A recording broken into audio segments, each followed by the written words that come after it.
Welcome back to the Class on Grass Podcast, Season 2, Episode 20.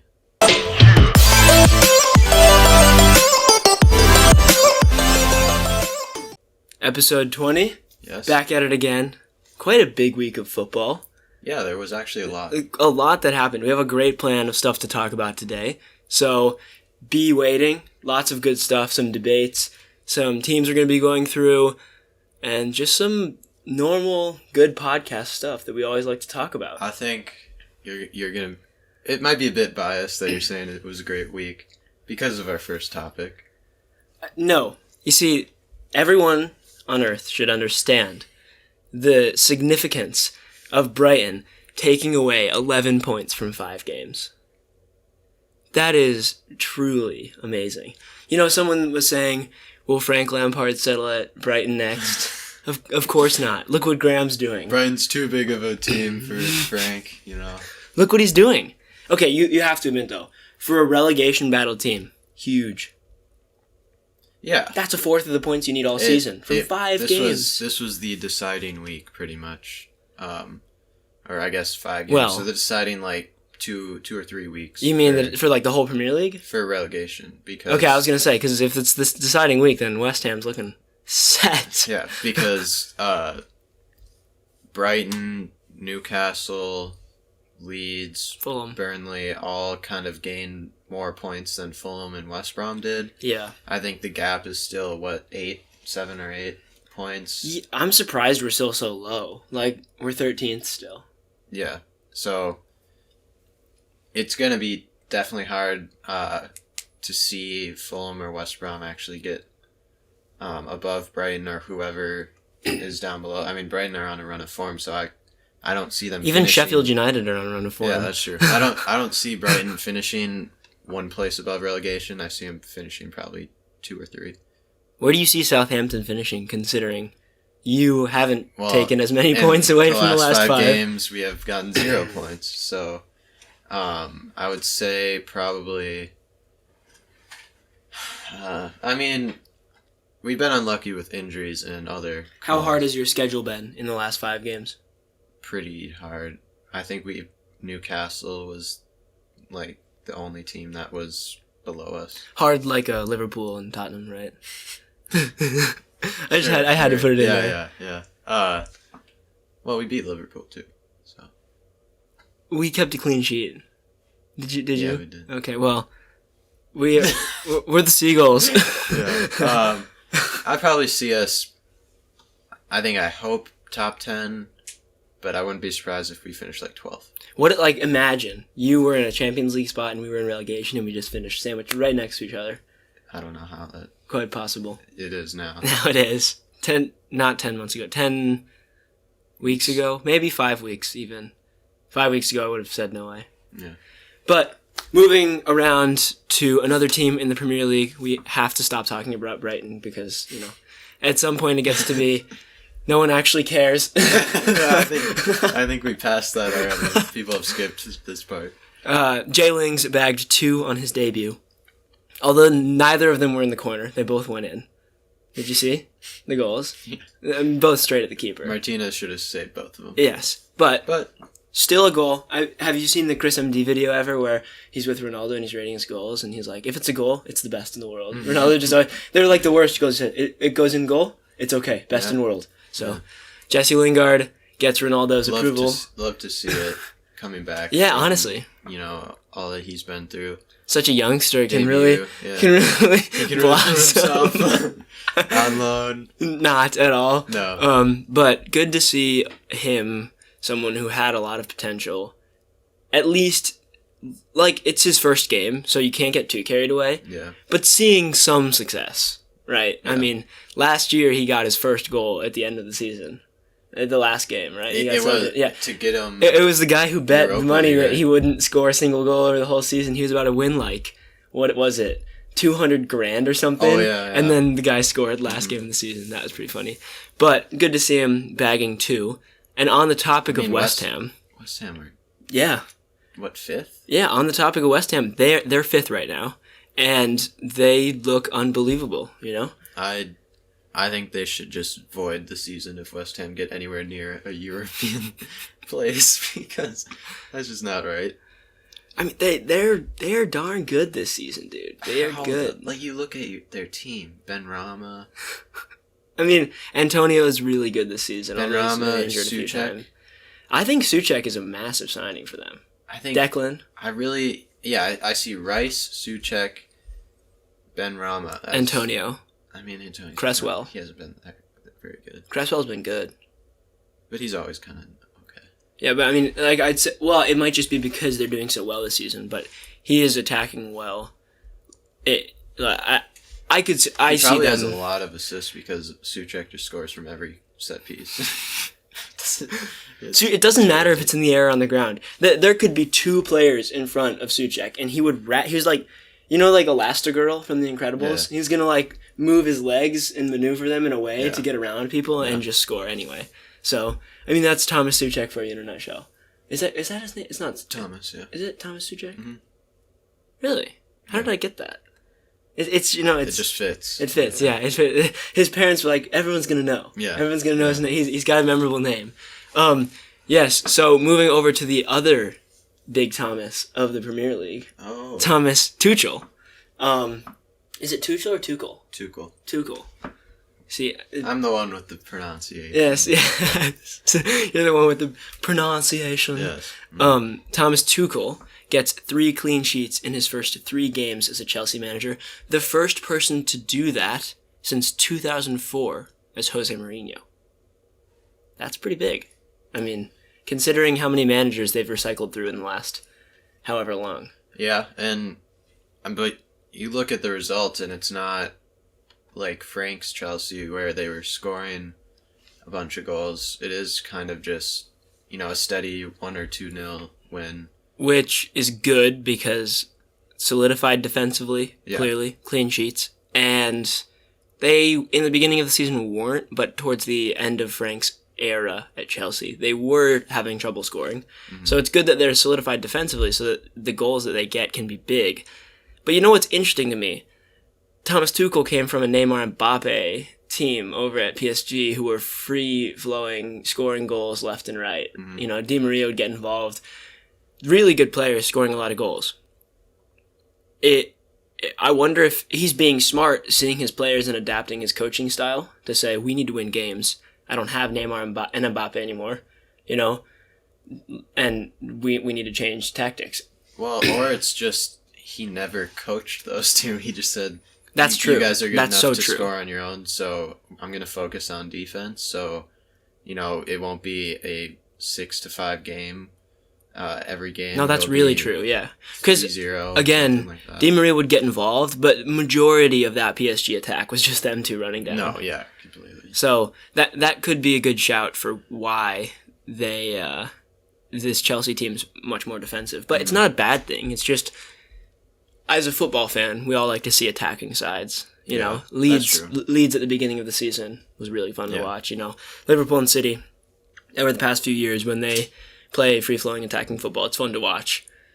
But if it gives you results, you have to give it to him. I mean, he's getting the results that he needs. I'm sure there's more trust in him for getting 3 clean sheets than getting, 3 wins but conceding 2 or 3 goals, if you win 3-2 3 times, I'd prefer winning 1-0 3 times than doing that. So, I mean, it's good for him, it's good for the club. Hopefully the German connection can start to spark and we see some Timo Werner, Kai Havertz, I think even Havertz Rudiger has been doing well. Yeah. Since Tuchel came in, because I think he's getting a little more game time probably. Well, and just more trust, a lot of it, football is a game that's played with your mind, and a lot of your mind is confidence, right? If you're not confident, you're not going to be doing well. So it's clear to see that a manager comes in that has confidence in you. Your game can change on a dime. I mean, Mason Mount's still getting time, but Mason Mount looked super good under Frank Lampard because Frank loved him, Same with Mason Mount at the England squad. Looks really good. And it's all just confidence. Yeah, especially other players can do that well. Especially for forwards, too. I think confidence is the biggest for forwards compared to, like, a defender or a midfielder, because if you're one-on-one with the goalie and you have low confidence, you just aren't scoring that. And you see that with Werner this season. If you're on the back of, like, a Yeah. brace or something like that, and you have a bunch of confidence, you're scoring that 9 times out of 10. Well, and it's not, like you said, it's not that he's not getting into the positions. It takes skill to get into a scoring position in the Premier League regularly, right? It takes skill. So he's making the runs. He's got the skill. The amount of times I've seen him one-on-one with the keeper where it just goes a little bit wide versus I watched his 28 or something goals in the Bundesliga last year. That montage the Bundesliga put out on YouTube. Same exact positions. It's not like he's 6 yards out on all those goals. Same positions. You can compare them. Exactly the same. And he's putting them in. The other thing I might be thinking, I don't know if I mentioned this in a previous pod, but it's really, he has 2 ways to go. If he's on the right side, he'll take it around the keeper, and if he's on the left side, he'll shoot it far post. So I wonder if keepers are starting to pick up on that. But still, as a world-class striker, you can switch up. You have to be able to switch up, and I know he can. So I think we're in due time, we're going to see Timo looking better. Yeah. But you never know. Hopefully, Thomas Tuchel can not only solidify that defense, but give that attack a lot more confidence. Moving from the Premier League now, that was kind of a quick Premier League roundup for this week, but there was a lot more that happened in the other leagues, starting with a previous Chelsea boy who was arguably the most confident at Chelsea for the entirety of his time that he stayed there, Eden Hazard, who moved over to Real Madrid 2 years ago, has now more injuries for Real Madrid than goals and assists combined. Injuries 10, goals and assists combined 9. That is an outrageous stat. Yeah. For someone who was literally one of the best, top 5 players in the world for years on years. I posted that video on our Instagram a week or 2 ago and I asked, do you think Hazard should have stayed or left Chelsea? And most of the replies, and I agreed with them, was he should have left 2 or 3 years before he actually did, because he was in his prime then, and once those years go on where you're speculated to leave and then you stay, pressure builds up too. Yeah, you rarely see a player continue to be doing well after those rumors. And I think if he would have gone in maybe 2018, 2017, he would have been with Ronaldo, like a Ronaldo, Hazard, Bale front line. Even you include Benzema into that. Yeah. If you have Ronaldo, Hazard, Benzema. And Hazard, 2017 Hazard, I mean, that's really... And not only, like we were just talking about with confidence, it's clear that Eden Hazard doesn't have the same confidence that he did at Chelsea. Mm-hmm. If he had started with Ronaldo, Bale, and Benzema around him in their peaks, it's almost like when people talk about how with that Barca, Xavi, Iniesta, Busquets side, you can literally just stand next to the goal and you will get goals because they will just deliver the ball to your foot. Yeah. It's the same thing. You don't have to be that good to score when you have those players around you, but your confidence will go up because you're scoring in La Liga, you're doing well. And then he's going to get confidence, he's going to start picking up his game, and then he's going to do well. And then once Ronaldo leaves, once Bale leaves, you still have Benzema.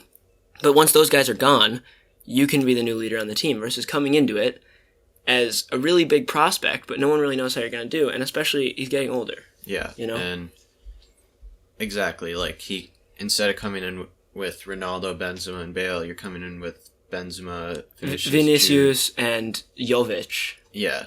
Who's not even there anymore. So, he did just miss that peak, and he came in when Real Madrid are kind of rebuilding, And arguably, it's the same, though. So it's weird. It's the same as Chelsea, though. He was with Willian, he was with Pedro, and a young Mason Mount, you could say. Really young, maybe.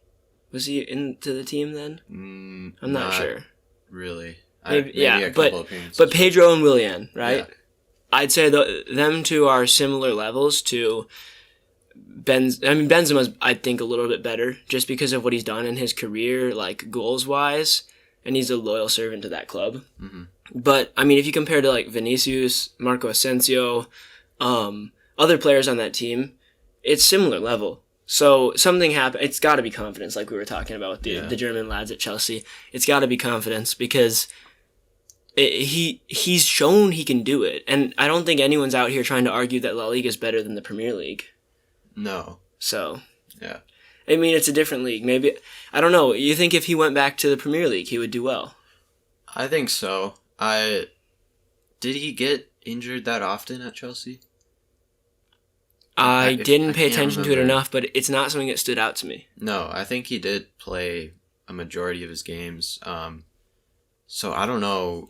Maybe he picked up something serious when he first signed, and then it's just kind of been ongoing, and it's not like, oh, he's just picking up random injuries. Maybe it's the same thing. I don't know, but he has missed a big chunk of games, which really hurts his, stats. Yeah, well, and one thing, Marco Reus gets an injury all the time, right? I mean, he's like, if I had to put money on it, if I didn't know the time that we were in, I'd just say Marco Reus is injured. Yeah.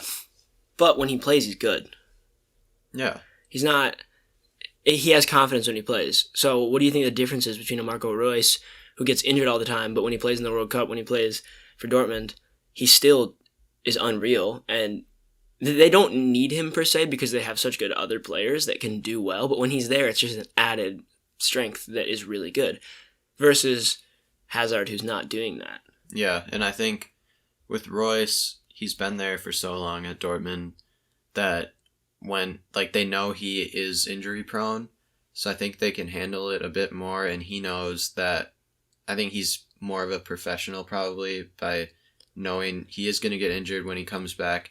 He knows what he has to do to get back in form. And, I mean, if you would have asked me like a year ago, would you rather take Hazard or Royce, I would have said Hazard 100%.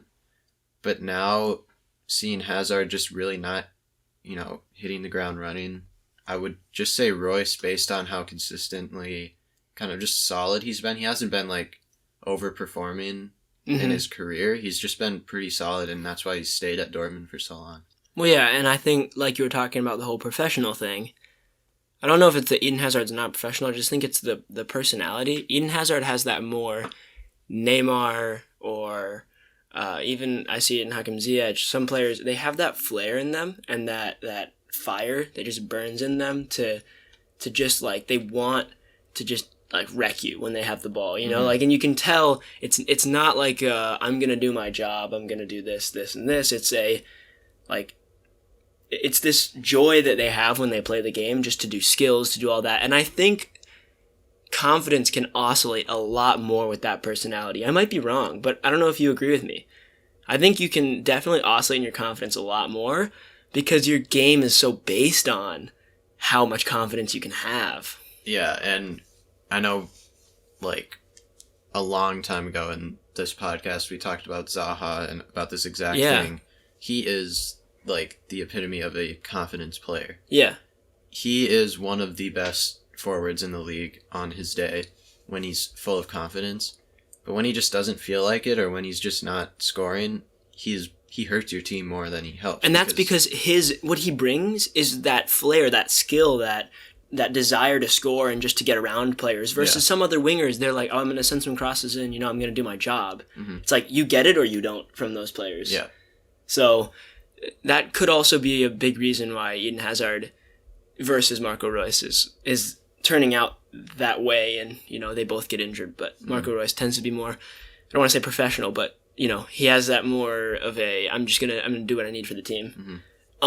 Moving past that to the other side of La Liga, Barcelona, who have been struggling this season, to say the least, have actually picked up a 5-3 win in the Copa del Rey, where they were down 2-0, I believe, in the 80th minute. They brought it back to 2-2, went into extra time, and then they scored 3 more. And were they playing Granada? Was it? I don't know who it was. I can't quite remember.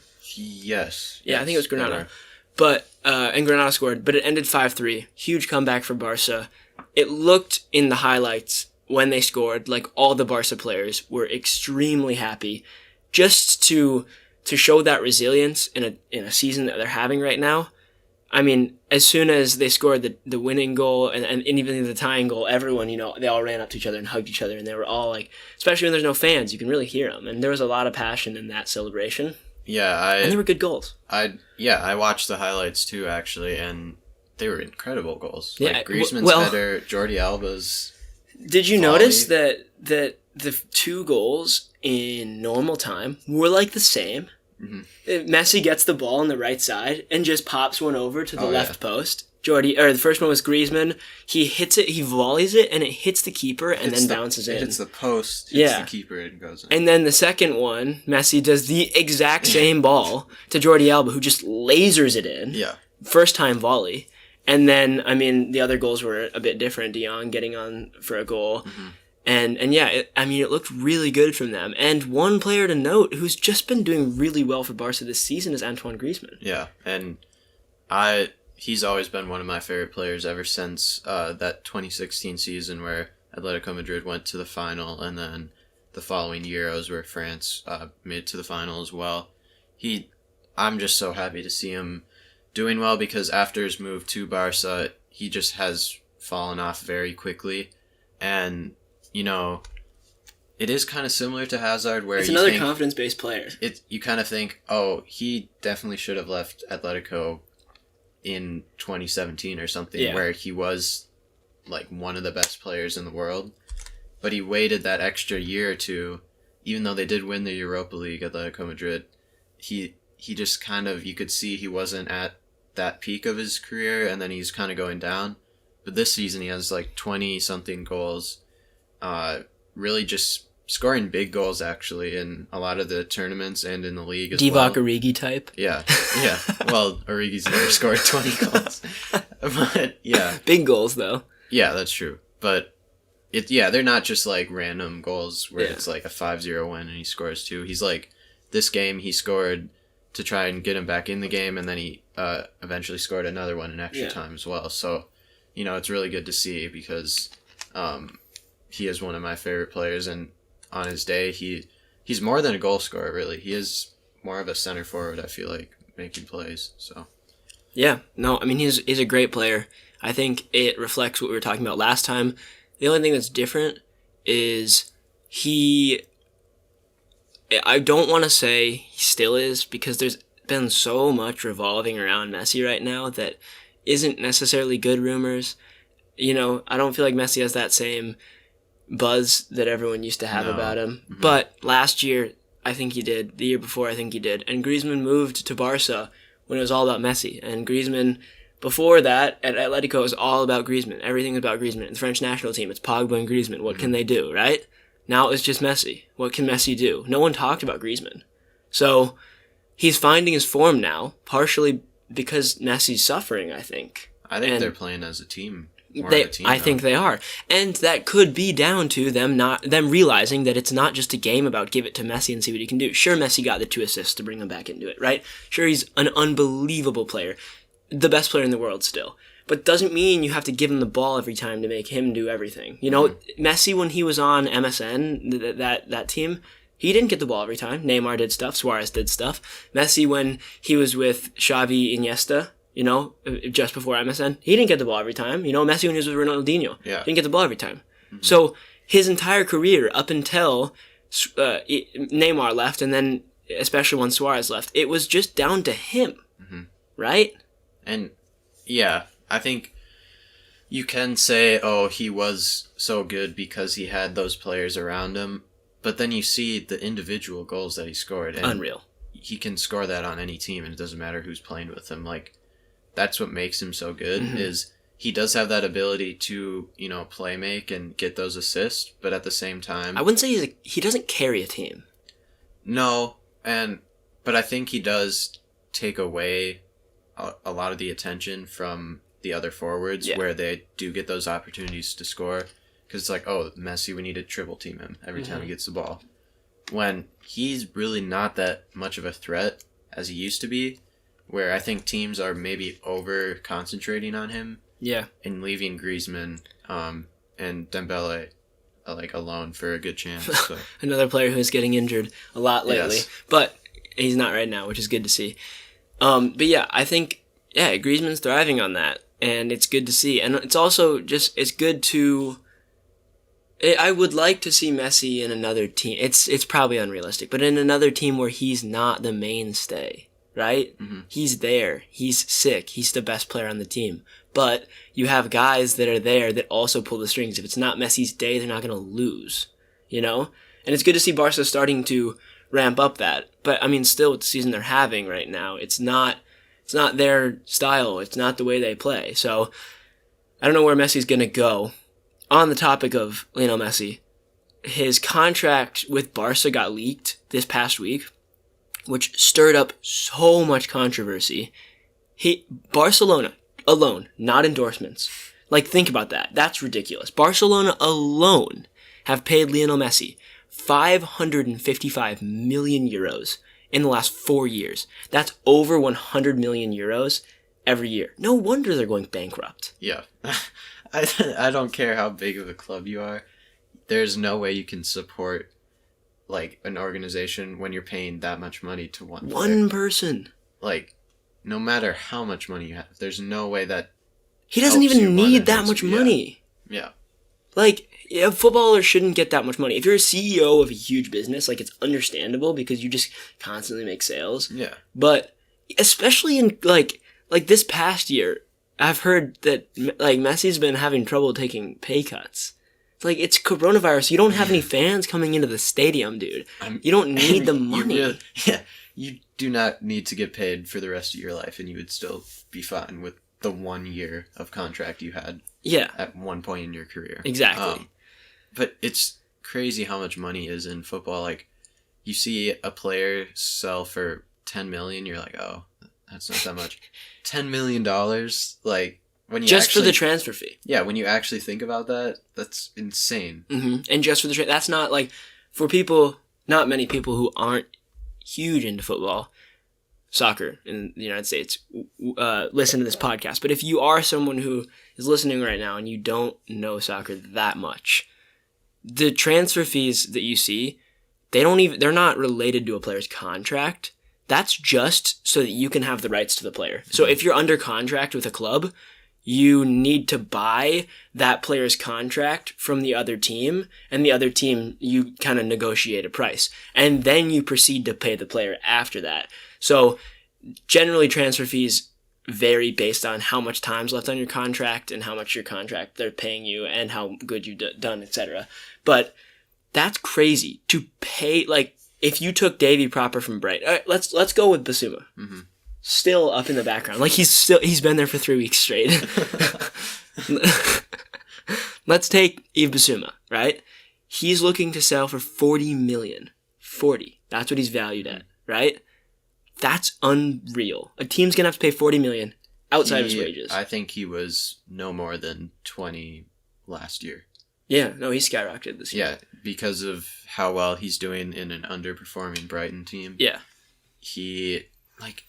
I saw a post on my Explore page from I think a Liverpool fan account. They want him. And they're like, he is unreal. He is, like, just what we need, you know. Arsenal is going crazy for this guy. I've seen so many Arsenal fan accounts. As well. I have seen that too, Arsenal, because they're like, oh, he played with Pepe and someone else at Lille, and, you know, they're great friends off the field. I haven't seen him hang out once off the field.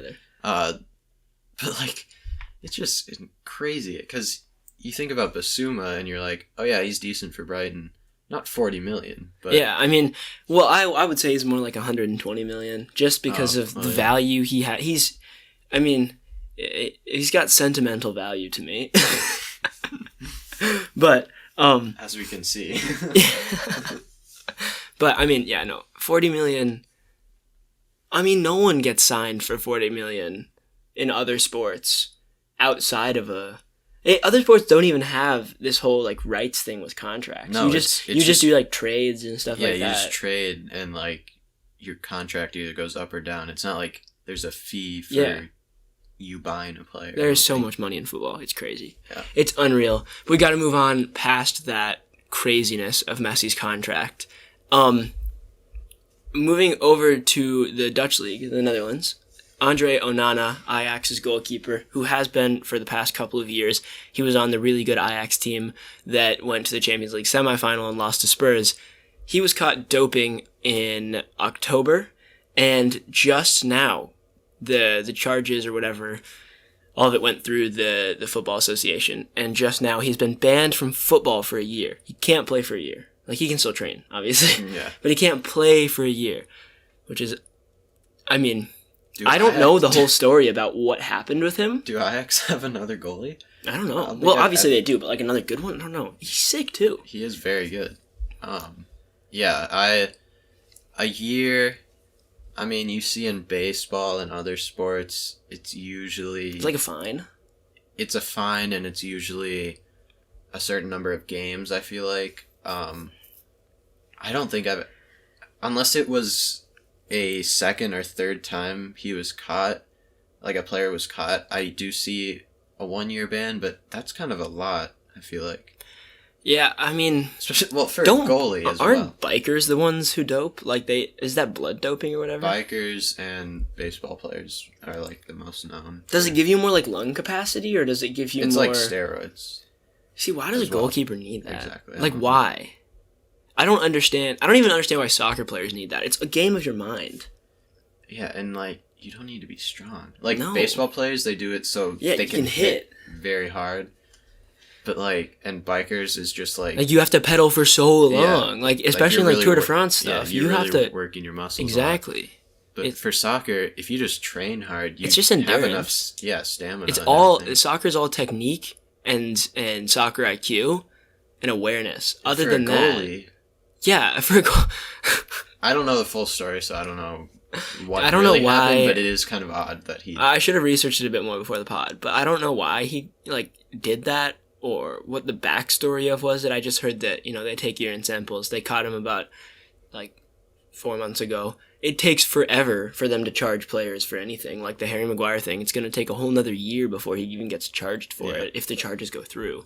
But it just went through. Ajax is actually appealing it, like they should, because he's their best goalie and they probably want him. They have to bring in, like, a 16-year-old. Yeah. Which probably who will probably be better than every goalkeeper in the Premier League because he's an Ajax academy. He'll be Edwin van de Sar's like child. Yeah, honestly. But if you're a goalkeeper listening, don't dope. Or just anyone in general. Yeah, if you're just don't do it. Like, it's not worth. Dude was already insane. He was on his way to a big club sooner rather than later. I think he still will be, but yeah. Okay, so now that covers kind of what we've been throughout the past week. A lot of good stuff. But we have two kind of interactive things that we want to go through. First, I have a question for you that we can both debate.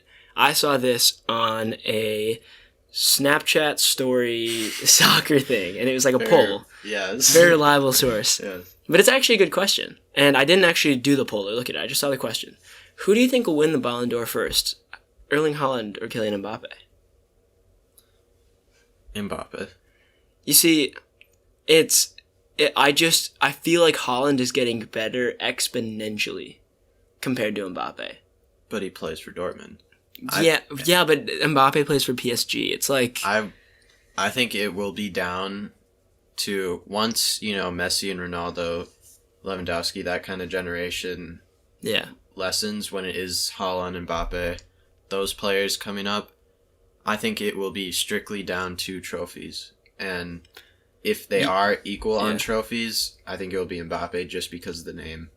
Like, Mbappe has been kind of higher level, and I feel like people just like him more than Haaland. You see, no, here's how I see it. I see Messi fans being more Haaland fans and Ronaldo fans being more Mbappe fans. Like, not like Messi fans are actually into Haaland right now. Like, no, yeah. It's just that type of fan. And I don't know. I feel like Haaland is just, he's under the radar good. He's not in the limelight per se. He's not on all the Nike ads. He's not on, you know what I mean? He's good, but he's kind of under the radar, and I feel like people will tend to like that more. But it's not the people really who are voting for it. I mean, yeah, I suppose maybe. I think if either of them want to win it, I think they both have to leave their club and go. That's true. A club that because will win neither the of those Champions League. clubs. I'm sorry, but I could be wrong. But neither of those clubs are going to win the Champions League in the next 2 years. No. Right. So, I think they need to go somewhere else. I could see both of them going to Real Madrid, to be honest. That would be... So how do you think it would work if you have two players of the exact same pedigree That would be, at the same team, winning the same trophies? That would be interesting to see, because we've never seen that. Yeah. With Ronaldo, Messi, they're playing against rival teams. Exactly. On the same team, the two best young players, that would And be... if they blossom to be the actual two best players in the world, how do you decide? It would have to be based on goals. To be down to, but what if you have a season like the Mane Salah season where you both got 22? Like what? That's just daylight robbery from one player. Like you'd have to share the Ballon d'Or. They probably would. Yeah, honestly. But that would be so cool to see them on the same team if they both went to Real Madrid. That would be unreal. Now, moving on, we have the out-of-contract 2021 team that we're just going to run through to finish up the pod. It is a... Is it a strong lineup? Speaking of winning the Champions League... You think they could? They have a very big shout. All right. Listen, so I'll read off... read off the goalkeeper and two center backs. Yeah, okay. Or I'll read goalie and wing backs because they're kind of irrelevant. So Donnarumma, who's been 19 years old for the past 5 years. I swear he has not aged. He came to Minnesota. Do you remember that? Yeah. My dad, because he had some connections or something, got me and my old trainer onto the field, and I got to see Donnarumma walking past me when I was 5'9", right? This guy's massive. Oh, yeah. He's a giant. 7 feet tall. He's a giant. Literal Peter Crouch vibes. And he's got great reflexes from... He's been on AC Milan's first team since he was 16 years old. Yeah. And playing. As a keeper, that's really hard to play. Yeah, right? Keepers are usually... They choose, the 35-year-old over... Well, and you just don't need fitness to be a keeper, so you don't need to rotate your lineup. Yeah. So it's hard to get in as a young player. Yeah. But he straight in as a 16-year-old. And then for wingbacks, Hysaj? Is that H-Y-S-A-J? He plays for Inter, yeah. Napoli or Inter? I think he plays for Inter. He's a great outside back. He's been okay on FIFA the past couple of years. He's been a good outside back. And then Bernat, who I believe is on PSG right now. Yeah, he was at Bayern. Yeah. Two solid outside backs that I would totally see playing at PSG. I could see him going to Arsenal too. But you know what I mean? PSG are that team that always have the outside backs that aren't named the best in the world, but they're pretty solid. Right? Yeah, they're like Kurzawa and So I could see that those two could be on a really good team, but they wouldn't get any of the recognition. And then possibly the best center back pairing, one of the best you could think of, Ramos and David Alaba. That's a really good center back. That's really good. That's unreal. I don't... Where do you think... Do you think Ramos... I don't think he's going to stay. And David Alaba. I think David Alaba's going to Liverpool. Yeah, Alaba to Liverpool. I'd see that. Ramos, I don't know. He's such a Real Madrid player. Yeah, I can't see him anywhere else, to be honest. I wouldn't... But he's the kind of guy to go over to Barca. No. No, he hates Barca. No, but that's the thing. Way. No, he likes stirring people up. There's no way. He loves it, dude. I can see it. To Bayern. I could actually see that. I could see him to Juventus, follow Ronaldo. True. Oh, man. Play with Matthijs de Ligt. That would be nice. Yeah. I mean, two huge names who are out of contract. Well, I mean, David Alba's not even... This is his first year playing center back, and he banged it. He was so good. I mean, he's one of those players that you could stick him anywhere. You could stick him as striker. He's the Hassani Dotson. He's a Hassani Dotson of European play. And then center midfielders, we have Florian Thauvin and Gini good young player. Great. Two really very good players as well. Gini is probably the more proven of the two, but Thauvin is very young, good French player. He plays for Marseille still? Yeah, again, I could see him...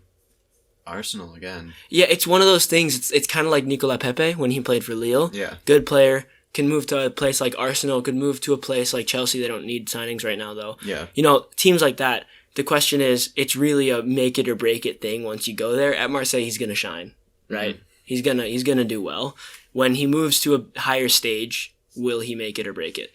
So yeah. And then Wijnaldum, I believe, is most likely Barcelona. Yeah. From what I've seen, Mm-hmm. which I think is a great move for him. Him and De Jong, both Dutch players in the midfield would be pretty cool. And then for wingers, I mean, they just put him at wing for the formation, but Di Maria and Depay too. Depay is not a winger, but he can play winger. Di Maria is a winger. Di Maria to Spurs is the rumor right now. Yeah. He's a great winger. Depay, back to Man U would be kind of cool. Yeah. I'm not gonna lie. Kind of flopped the first time around, but he could go back and do well. I think he's going to go to Barca as well. The thing is, Depay is one of those guys, I think he's getting better as he ages. Mm-hmm. I don't know. He was super hyped when he was younger, but he's really maturing, getting better. So I can see him doing well at any team around the world. I wouldn't want to see him at wing, though. That's the thing. No, yeah, he's a striker, but I think I've also seen Barcelona for Depay. I'm trying to think of other places, maybe Chelsea as well. But and then finally, the two forwards they have, Messi and Aguero. Both. Dude, imagine they're together. That team of out of contract players is insane. Aguero's out of contract. Aguero said a year or two ago that he wanted to go to Argentina once he was done with his contract with City. But I think he's gonna stay. He'll sign a new one. Well, he hasn't. Has he played one game this season? That's true. Whoa, that's true. You have to think about it. Gabe Jesus is starting right now, which means there might be... Gabriel Jesus. Gabe Jesus. Yeah. He's starting right now. And that means that... well, no, Aguero's been injured the whole season. That's why he's not playing. Oh, see, I'm not keeping up with that whole Man City squad. Yeah. I've settled for understanding that they're gonna do well no matter who's injured and who's not. They could just be rotating players. Yeah, it's an injury. But if Aguero comes back and starts, I think he'll stay. If he comes back and isn't playing, that's signs. Yeah, big signs that he's not gonna. And we've talked about Messi so much, so I mean, I don't know where he's gonna. It's Man City probably, but no one's gonna pay him $500 million. Man City would. Man City are the only team. In 4 years, they're not gonna pay, bro. Man City. Eddie had Airways are on a madness. They're the only team I could see paying that much for a contract. I don't see any other team paying that much. Sheikh Mansour is just like, let's do it. Yeah. Let's do it. Yep. I mean, it should be a very interesting summer. If those players don't their contract. It should. Just see, they should be like, nah, screw it. It's gonna be like we're gonna just build a team of out of contract players. They're gonna create a club. Someone's gonna create it's gonna be called Out of Contract XI. Yeah. And it's just gonna be no matter the level, any player that's out of contract, so their squad is like 200 players. Only 11 of them play every week. Dude, that'd be nice. That'd be funny. Well, that pretty much wraps up the Glass on Grass podcast for this week. Thank you guys for tuning in, and we will be back next week. I believe the week after it will have to be on a Zoom, but next week we'll be back here. But you love to see the Zoom background. You do just love to see the Zoom background. It's really good. It's really good. The audio was a little worse on the Zoom last time, so we apologize. We're going to figure that out. Maybe not next time. If the Zooms have to happen a little bit more regularly, we'll start to work that out. But if they're not happening very often, I mean, it's not a huge deal. I don't think we got any complaints. It was just a little bit worse. But other than that, thank you so much for tuning in, and we'll see you next week. Peace.